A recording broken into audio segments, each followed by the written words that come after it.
Aleluias. Glórias a Deus, glórias ao Pai, glórias ao Filho e glória ao Espírito Santo de Deus. Evangelho de João, capítulo de número 8, versos de 1 ao verso de número 11. Evangelho de João, capítulo 8, versos do 1 ao verso de número 11. Um texto bem conhecido nosso, mas um texto que a gente, cada vez que vai ler a Bíblia, você vê ela de um ângulo diferente, de um modo diferente, né? Esse é um dos textos mais citados no meio evangélico e no meio do povo que não é evangélico, mas que conhecem esse ditado, né? Aquela frase que diz: aquele que não tem pecado, que atire a primeira pedra. Aquele que não tem pecado, atire a primeira pedra. Isso você ouve e vê no meio evangélico, mas no meio secular também. As pessoas têm isso na sua mente. E isso está nesse texto aqui, tá? E eu quero ler esse texto com você agora então. Olha o que diz o texto. Porém, Jesus foi para o Monte das Oliveiras e pela manhã cedo voltou, ou seja, passou a noite em oração. Voltou para o templo e todo o povo vinha ter com ele. E assentou-se e os ensinava. E os escribas e fariseus trouxeram-lhe uma mulher apanhada em um ato de adultério. E pondo-a no meio, disseram-lhe: Mestre, esta mulher foi apanhada no próprio ato adulterando. E na lei nos mandou Moisés que as tais sejam apedrejadas. Tu, pois, que dizes? E isso diziam eles, tentando para que tivessem do que acusar. Mas Jesus, inclinando-se, escrevia com o dedo na terra, e como se insistisse perguntando-lhe, endireitou-se e lhe disse: aquele dentre vós que está sem pecado, seja o primeiro que atire a pedra contra ela. E tornando-se a inclinar, escrevia na terra. E quando ouviram isso, saíram um a começar pelos mais velhos até os últimos, e ficando só Jesus com a mulher que estava no meio, endireitando-se-lhe Jesus, e não vendo a ninguém mais do que a mulher, disse-lhe: mulher, onde estão os teus acusadores? Ninguém te condenou? E ela disse: ninguém, Senhor. E disse-lhe Jesus: nem eu também te condeno. Vai-te e não peques mais. Amém? Você pode sentar, querido? Glórias a Deus. Palavra linda, né? Palavra do Senhor Jesus. Palavras proferidas por Jesus. Quanto amor no coração de Jesus, né? Quanto cuidado de Jesus conosco, agora específico com essa mulher. Querido, eu queria conversar com você sobre o que ele perguntou a essa mulher. Aonde estão os teus acusadores? Aonde estão aqueles que acusam você? Dois lugares aonde estão os nossos acusadores. Você que entrou aqui, você que está aqui, você que vai nos ouvir nesse vídeo mais tarde, certamente ainda hoje, se o diabo não fez isso, ainda ele vai fazer isso com você. Ele vai te acusar de alguma coisa. Acusador é um dos nomes do diabo, e ele existe para nos acusar dia e noite. Quando ele não vem diretamente a nós nos acusar, mas ele leva a Deus acusações sobre nós. E aqui quando Jesus pergunta: aonde estão os teus acusadores? Então existe dois lugares, possivelmente, aonde estão os teus acusadores.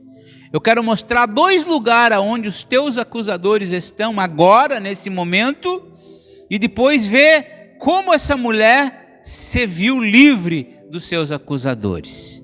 Então, se você está aqui, querido, nessa noite, e essa pessoa que está nos ouvindo, vai ouvir agora, vai ouvir depois, você vai pensar comigo, aonde estão os teus acusadores? Aqui, literalmente, no texto lido, aqui é um grupo de religiosos que pegam essa mulher num ato de adultério e levam à presença de Jesus, mas em nenhum momento eles estão preocupados com a santidade. Não, essa mulher quebrou uma lei e por causa da santidade, não, eles não estavam preocupados com a santidade. Eles estavam preocupados em pegarem Jesus de alguma forma. Se Jesus dissesse, vamos apedrejar, como que Jesus é o Messias e Jesus veio para salvar o pecador e está mandando apedrejar um pecador?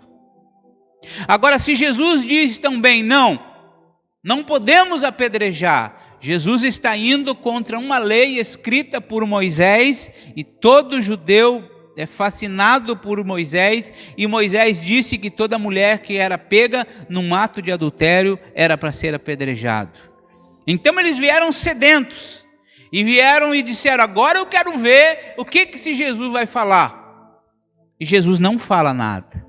E Jesus se inclina e Jesus começa a escrever na terra. Eu tento imaginar, você já parou para pensar? Eu queria ouvir pelo menos uma pessoa, o que você imagina que Jesus começou a escrever na terra? Elis, o que você imagina, Elis? O que será que Jesus dobrou o seu joelho ali e começou a escrever? O que vocês imaginam? Uma oração? Eu acho que Jesus começou a escrever assim. Por exemplo, lembra que há um grupo de pessoas que está trazendo uma mulher para ser apedrejada, mas no coração deles não tinha nada a ver com aquela situação. Onde é que está o homem que estava no ato de adultério? Não está, só vem a mulher. Quem sabe Jesus começa escrevendo assim, não fazer acepção de pessoas.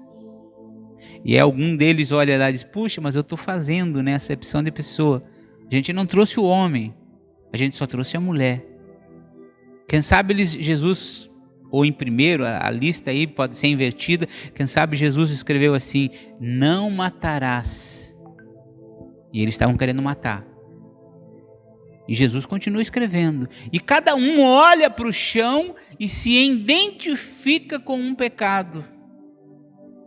E aí quando Jesus diz, olha, se você não tem pecado, pode atirar a primeira pedra. E todos eles olham para o chão e se identificam com um pecado. E nenhum deles tem autoridade para apedrejar a mulher. Mas a pergunta que Jesus faz para ela, aonde estão os teus acusadores? Em primeiro lugar, querido, eu quero dizer que os nossos acusadores, a maior parte do tempo, e alguns deles, eles estão fora de nós. Estão fora de nós. Tem pessoas que te apontam o dedo, são acusadores. Tem o diabo que te acusa e ele é um acusador fora de você. Tem situações que o diabo vem fora de você e começa a te acusar. Tenho certeza que você já viveu isso ou você vai viver. De alguém chegar e dizer para você, apontar o dedo para dizer para você, sim, mas você é crente, como é que você faz isso? Isso é um acusador. Então existem acusadores que estão fora de nós, mas para mim o pior acusador é aquele que está dentro de nós, que é nós mesmos. Nós nos acusamos. Nós nos acusamos. Você se acusa. Muitas pessoas, querido, entram em depressão, muitas pessoas entram na angústia, muitas pessoas entram pelo caminho e vai embora e acaba virando uma enfermidade porque elas se acusam. Muitos se acusam por não fazer algo que tinham que fazer e muitas se acusam por algo que fizeram.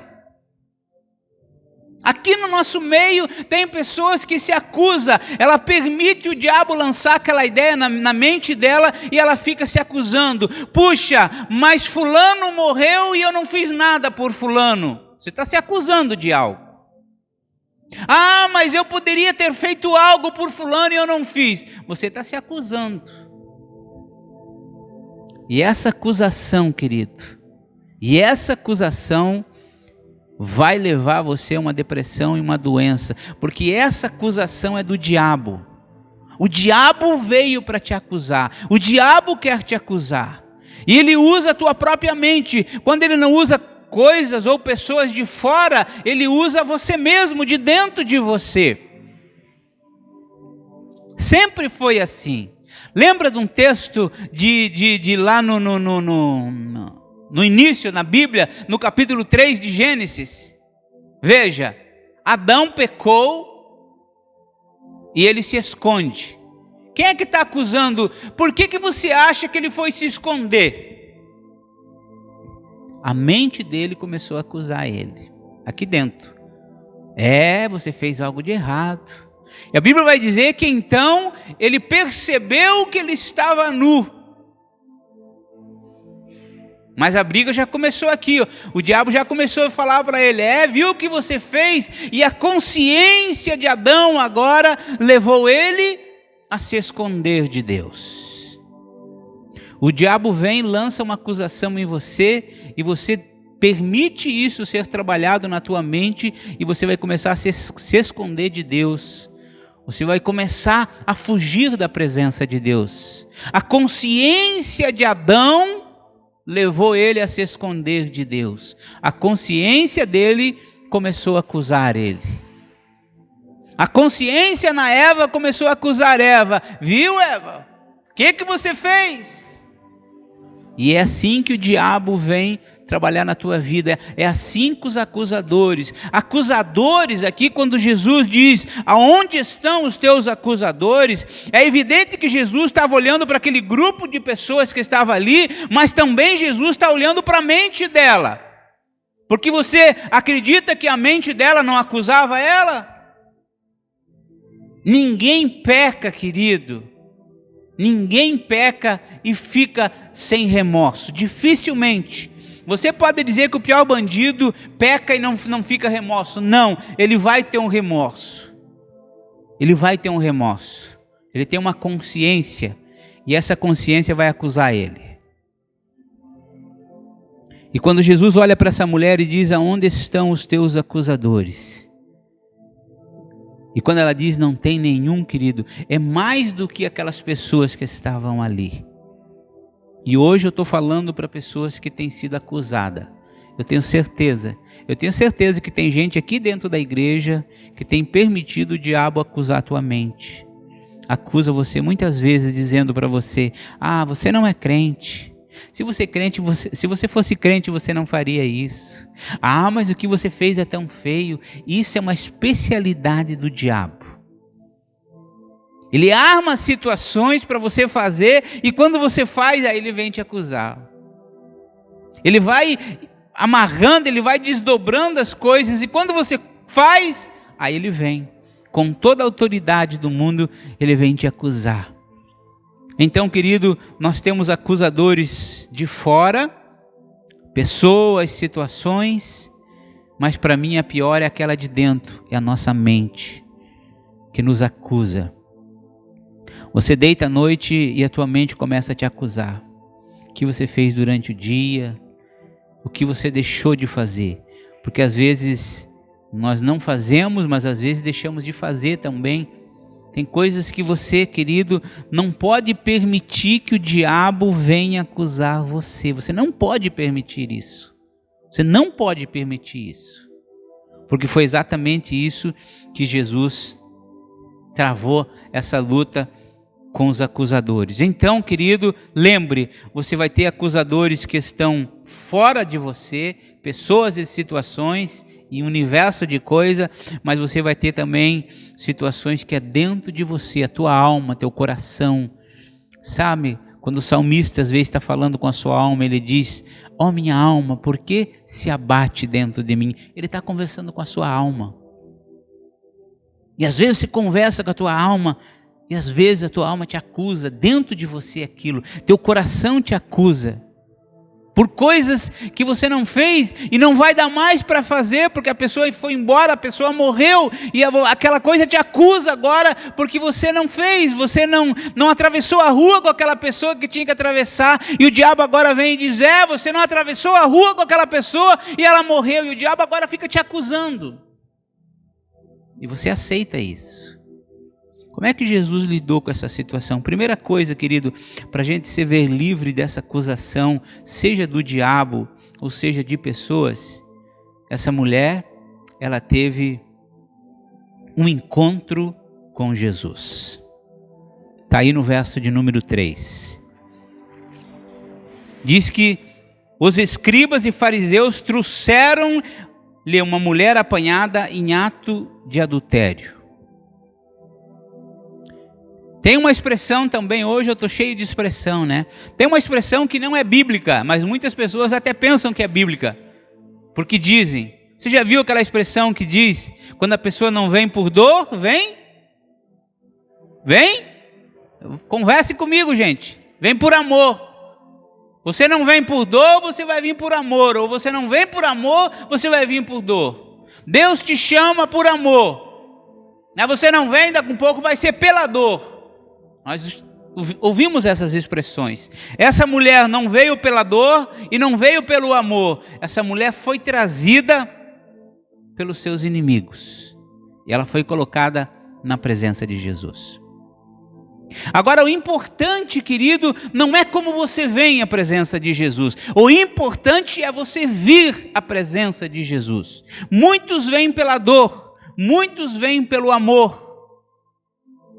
A forma que você é trazido, a forma que você vem, ela não é importante. O importante para vencermos os nossos acusadores é vir à presença de Jesus. Quando eles estão trazendo essa mulher, o plano deles, a ideia deles era totalmente diferente. Era trazer uma mulher para que houvesse uma morte da mulher e uma transgressão da lei feita por Jesus. Mas o tiro deles, como a gente disse, saiu pela culatra, porque Jesus inverteu. Jesus é especialista em inverter situação. O diabo projeta a morte de pessoas. O diabo fica arquitetando morte de pessoas e arma situações, mas Deus pega aquela situação e vai reverter em bênção na vida daquela pessoa. Você acredita nisso, querido? Você acredita nisso? É assim, sim. O plano aqui era que houvesse uma morte e uma perseguição sobre Jesus. E Jesus pega essa situação e inverte. Transforma em bênção e em salvação na vida dessa mulher. Então, querido, você tem esse sentimento, você tem acusadores na tua vida. Para você se livrar disso, você precisa ter um encontro com Jesus. Enquanto você não tiver um encontro verdadeiro com Jesus, você vai continuar tendo essas acusações na tua mente. Porque é a partir desse encontro com Jesus que Jesus vai começar a modificar. Veja, aí, querido, você tem esse encontro com Jesus e agora Jesus confronta aquelas pessoas com a palavra.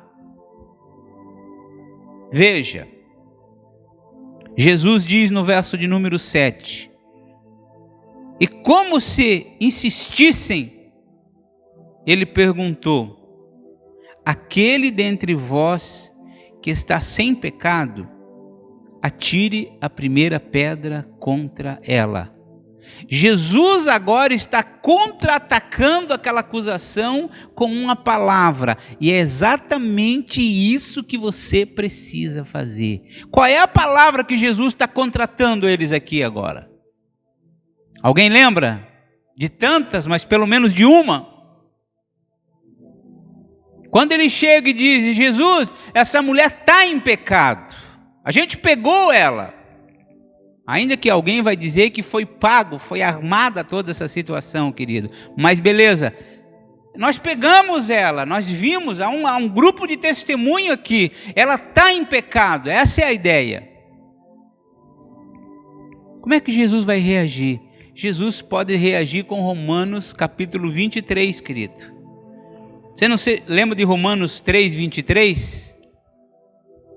Porque todos pecaram e estão destituídos da glória de Deus. Para mim, isso é uma das coisas que Jesus está escrevendo na terra. Porque todos pecaram. E aí o camarada que quer ver a morte da mulher passa ali e lê aquilo. Não, mas todos pecaram. Puxa, é verdade. Eu também peco. Eu também sou pecador. E ele não teve autoridade. Então, querido, se você conseguir entender isso que eu estou querendo passar para você, o diabo vai vir te acusar, o diabo vai vir lembrar dos teus pecados, o diabo vai lembrar dos teus pecados e dizer para você, eu vou te levar para o inferno. Aí você tem que contratar essa ideia, essa acusação com uma palavra. Você vai dizer para o diabo, não precisa você vir me lembrar dos meus pecados. Eu sei que eu sou pecador, porque Romanos diz isso. Romanos diz que todos pecaram. Mas agora, Satanás, eu quero dizer uma coisa para você. Eu não sou um pecador que estou numa prática de pecado. Eu sou um pecador remido. Eu sou lavado pelo sangue de Jesus. Vá embora daqui. Tire esse pensamento da minha mente. Amém, querido? Isso é vencer o diabo. É contrapor o diabo com a palavra. Só que a gente, em vez de citar a palavra, quando ele vem com acusação, gente, quando ele vem para mim e diz, Valdeci, você está fazendo isso, eu digo, ó diabo, nem vem com esse papinho, Deus me conhece. Agora eu quero dizer uma coisa para você, você está querendo me acusar, mas eu quero dizer que Jesus já morreu por esse pecado, e eu confesso esse meu pecado a Jesus, e você não tem do que me acusar, pode ir embora. Uma das coisas que mais me perturbava, querido, era a questão da vida eterna. Será que eu tenho? Porque todos nós pecamos. Romanos 3, 23. Todos pecaram e estão destituídos da glória. Todos, não tem nenhum que não peque. Então, querido, então o capeta vem te acusar. Uma das funções dele é te acusar, é mostrar teu lado negativo, é mostrar aquilo que você fez ou deixou de fazer, e aí a gente acaba cedendo a isso. E nós temos que contrapor, nós temos que fazer como Jesus. Os caras chegaram ávidos ali, como urubu. E Jesus começa a escrever. Eu penso assim, né? E um dos textos para mim que Jesus escreve é Romanos. E é claro que Romanos foi escrito bem depois, né, querido? Mas Jesus, na sua presciência, está escrevendo. Porque todos pecaram e estão destituídos da glória de Deus. Não há um justo sequer na terra. E os caras olham para aquilo. Não é que é verdade? Eu sou pecador. Eu sou tão pecador quanto aquela mulher. Ou até mais. Porque eu estou aqui tentando manipular uma situação e aquela palavra vem de encontro a eles. E aí a Bíblia diz que eles vão saindo, desde os mais velhos até os mais novos. Todos impregnados na sua consciência de que nenhum deles estava sem pecado e não podiam atirar a primeira pedra. Saem os mais velhos e ficam os mais novos, aqueles mais arrojados ali, e ficam ali. E Jesus continua, pela segunda vez, ele se inclina e continua escrevendo. Querido, é isso que eu e você precisamos. É muito se falado em libertação, em transformação. Gente, como eu vejo crente em depressão, e isso existe, isso é real, mas porque nós cedemos, nós somos culpados, porque o diabo está aí, ele veio para acusar. Nós não podemos permitir que o diabo venha nos acusar. Não podemos. Ele sabe que não pode nos acusar, só que ele vai nos acusar. Não tem pecado que ele possa vir nos acusar, pois nós sabemos que somos pecadores. A diferença é que a gente não está em prática de pecado. Pecado na minha vida é um erro de percurso. Eu não estou todo dia no mesmo pecado. Eu não estou numa prática de pecado. O diabo não tem do que me acusar. Não tem. Não tem. Ele pode tentar me acusar, mas na minha vida ele não tem do que me acusar, porque eu não estou em prática de pecado. E eu tenho toda a autoridade, baseado na palavra de Deus, para dizer: vá embora. Tire esse pensamento, leve embora tudo que é teu, porque eu não vou permitir que você me manipule. Querido, versículo 11 vai dizer então: ninguém, Senhor, meus acusadores foram todos embora. Veja, aonde estão os teus, verso 10. Mulher, aonde estão aqueles teus acusadores? Ninguém te condenou? Quando Jesus diz ninguém te condenou, a ideia é não somente esses que estavam aí, mas tem alguma coisa te condenando ainda? Aí na tua mente tem algo te condenando ainda? O diabo, quem sabe, ainda está na tua mente dizendo: olha, você separou aquele casal. Olha, você fez isso, porque ela era uma prostituta, né, querido? Quem sabe o diabo estava ali em cima dela. Aí quando Jesus pergunta: aonde estão aqueles teus acusadores? Foram embora? Saíram da tua mente? Não há mais acusadores para você? Ela diz: ninguém, Senhor. Ninguém. Foram embora, porque ali, querido, como eu disse, era um grupo de religiosos, mas na nossa vida são demônios. São demônios que insistem em perturbar você, que insistem em te acusar. Vão lembrar você de pecado lá, não sei de onde, e vão te acusar. Hoje você dá uma de santo, hoje você dá uma de crente, mas o que você fez? O diabo vem com essas ondas. E a gente tem que rebater com a palavra, contradizer com a palavra. E aí Jesus olha para ela e diz: bom, se ninguém te condenou, nem eu. Eu não vim para condenar. Eu vim para salvar. Eu vim para restaurar. E essa mulher então, querido, ela ganha uma nova chance de vida. E aí Jesus é morto, Jesus ressuscita, e você sabe quais as primeiras mulheres que estavam lá para servir Jesus após a ressurreição? Uma delas é essa aqui, chamada Maria Madalena. Agora Jesus morre, Jesus ressuscita, ela entendeu que Jesus tinha uma mudança na vida dela e ela agora seguiu Jesus. Ela foi uma grande mulher no ministério de Jesus, ajudou muito Jesus. Jesus tinha 4 mulheres que ajudavam ele por demais. E uma delas chama-se Maria Madalena. Uma outra endemoniada também foi atrás de Jesus. E essa aqui foi embora e ela nunca mais viveu numa prática. Não é que ela não pecou. Nesse mesmo dia, quem sabe ela pecou, mas ela nunca mais permaneceu numa prática de pecado. Ela aceitou, ela entendeu aquela oportunidade que Jesus estava dando para ela, e ela agarrou com suas mãos e ela recebeu uma nova vida. Amém, querido? Eu vou pedir para minha esposa colocar para mim Deuteronômio, livro de Deuteronômio, capítulo 30, verso de número 5. Eu vou pedir para você olhar para esse texto comigo, eu quero ler esse texto com você, depois nós vamos orar. Deuteronômio, capítulo 30, verso de número 15.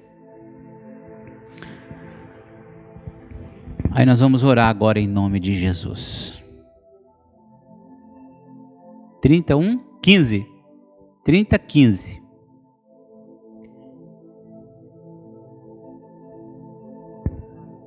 Não vai? Tá bom, não tem problema. Posso ler aqui então? Poderia citar para você, mas eu vou ler aqui, né? Que eu faço questão de ler esse versículo. Você pode achar, queridos. Em nome de Jesus. Pode achar aí. Deu? 15? Eu queria que todo mundo pegasse a mesma versão ali. Olha porque está escrito lá. Não precisa olhar na tua Bíblia agora. A mesma proposta feita por Deus aqui foi a mesma proposta feita por Jesus para aquela mulher. Ninguém te acusou? Vou te dar uma outra chance. Vá e não peque mais. Abandone esse teu pecado. Não olhe mais para esse pecado. E ela foi embora e não pecou mais. Não viveu mais na prática de pecado. Esse livro vai dizer o seguinte: vês aqui hoje, te tenho proposto a vida e o bem, e a morte e o mal. Pode ser mais um? Porque te ordeno hoje que ames ao Senhor teu Deus, e que ande nos seus caminhos, e que guardes os seus mandamentos e os seus estatutos, e os seus juízos, para que vivas e te multipliques, e que o Senhor teu Deus te abençoe nessa terra, depende da tradução, aonde você entrar e você vai possuir. Hoje eu proponho a vida e a morte, a bênção e a maldição. Escolhe, pois, a vida. Escolhe, pois, a vida. Escolhe viver com Jesus. Escolha andar com Jesus. Escolha ficar firme com Jesus. Jesus é a vida. Queria que você fechasse teus olhos agora, em nome de Jesus. Em nome de Jesus, em nome de Jesus. Querido, creio piamente. Quando eu, pastor, estou estudando a palavra, estou pedindo a direção de Deus para uma palavra, e o Senhor traz uma palavra ao meu coração, aí eu já digo: Senhor, o Senhor sabe exatamente quem vai estar lá à noite. Eu penso, vai estar tal, vai estar fulano, e às vezes não está ninguém no que eu pensei. Por isso que eu sempre digo: Senhor, o Senhor sabe quem vai estar lá. E se o Senhor está me dando essa palavra, é porque vai ter pessoas lá que estão precisando ouvir essa palavra. O Senhor não vai me pedir para ministrar uma palavra, sendo que as pessoas que estarão lá não precisam ouvir essa palavra. Então tem pessoas aqui hoje, nesse momento, que têm sido atormentado por acusações do diabo. O diabo tem acusado você. O diabo tem acusado você na tua mente, no teu coração. E você tem permitido isso. E você fica infeliz porque o diabo mostra o teu pecado. Pecado que você fez no passado, quem sabe. Querido, em nome de Jesus, diga para o diabo nessa noite: olha, pega todas as tuas acusações. Pega tudo aquilo que é teu. E até hoje eu permiti que você me acusasse, mas nessa noite eu aprendi uma coisa. É verdade, eu sou pecador, mas eu aprendi mais uma vez que o sangue de Jesus nos lava e nos purifica de todo pecado. Por isso agora eu confesso esse meu pecado para Deus. Querido, impressionante como tem pessoas, querido, que na ministração da ceia não celebram a ceia, porque o diabo vem e acusa, e elas ficam com o pecado e elas não celebram a ceia. Impressionante como o diabo ainda tem força na mente das pessoas. Querido, em nome de Jesus, Jesus morreu pelos teus pecados. Jesus morreu pelos meus pecados. E o diabo não tem nada que ele venha nos trazer que a gente já não saiba. Que não há um justo, nós já sabemos. O próprio apóstolo Paulo diz isso: aquilo que eu quero fazer eu não faço, e aquilo que eu gostaria de fazer eu não faço, e aquilo que eu não quero eu faço. Olha a briga da alma, do espírito do apóstolo Paulo. E assim somos eu e você. Às vezes a gente quer fazer coisas, deveria fazer, e não faz. E às vezes tem coisas que poderíamos fazer, não fazemos também, e aquilo que detestamos, nosso jeito, às vezes que não gostaríamos de ser e de fazer quando a gente vê está fazendo. Mas Jesus nos perdoa de todo pecado. Pai, em nome de Jesus, que o teu sangue que foi derramado na cruz do Calvário venha nesta noite sobre este lugar. Venha nesta noite sobre corações que estão aqui, Senhor. Esta pessoa, Pai, que entrou aqui nesta noite, que tem se sentido acusada pelo diabo, ela vai erguer a sua cabeça agora, Pai, e ela vai, em nome de Jesus, dar uma ordem para você, Satanás, com todos os seus anjos, com toda a sua sofisma, com todas as suas mentiras e falsidade, que estava enganando esta mente, este coração. Você vai bater em retirada daqui nesta noite, porque nós somos livres em Jesus. Jesus nos libertou. Jesus está nos dando esta chance, esta oportunidade que deu esta mulher de uma nova vida e de andarmos nos caminhos do Senhor. Pai, em nome de Jesus, toda mentira contra nós caia por terra nessa noite e que possamos nos ver livre de toda acusação do diabo. Certamente quando você vir com as tuas acusações, nós vamos rebater você contra a palavra do Senhor. E, Senhor, nós cremos na palavra do Senhor, que é poderosa para vencer sofismas e pensamentos que vêm na nossa mente. Assim nós oramos e pedimos uma consagração na nossa mente, no nosso coração e na nossa alma, e toda acusação caia por terra no nome de Jesus. Amém, amém e amém, Jesus. Amém.